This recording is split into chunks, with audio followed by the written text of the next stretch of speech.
Hey guys, what's up? Okay, do you know how beneficial it is to know which voice in your head or your heart or above is speaking to you when making life decisions? Let me give you a few examples. Okay, so since being divorced about a year ago, I have been on a few dates, okay? This is what happens, right? So when you are dating somebody new, you have these different feelings, right? Like yes or no or maybe. So sometimes the maybe is super confusing, right? So I was seeing this one guy just for a very short amount of time. We literally went on a few dates. And then I cut it off because my soul was like, no, that's a no.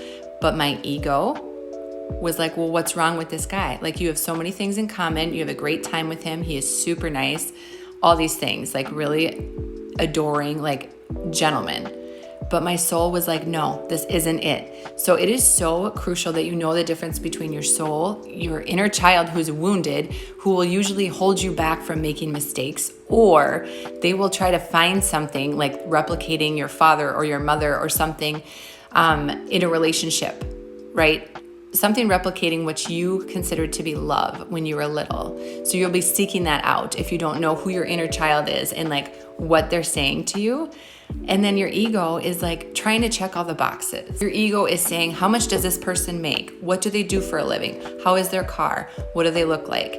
Am I like, would we look good together? Like these superficial things, right? The ego it's very important, but we do not want it to be our master. And our soul is like a gut feeling, right? It's in our heart. So we know if it's a yes or a no. And so here's the thing. If you know it's a no, say no. Say, I'm sorry, this isn't for me. And that's what I did. And I felt so good about it. I was honest. I'm like, listen, there's literally nothing wrong with you, but it's just a no for me. It just doesn't feel right to me. So I said no, and I felt so good about it, right? Instead of being dishonest with myself and dragging things on when my ego was like, you're fine, you're safe, like just do this. This is a safe person.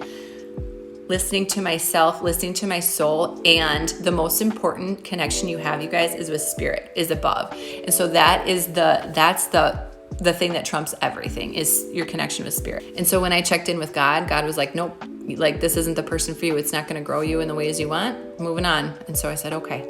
So knowing these connections is crucial. If you're interested in learning more about this, I have a workshop coming up on April 8th. In person in Minnesota, if you're local to me, and if you're not, I have a virtual ticket for you. So you can tune in, you can get a recording. It's gonna be awesome. All about the ego, inner child, soul, and spirit connection. You're gonna really know these pieces of you and learn to make better decisions for yourself. Link is in the bio.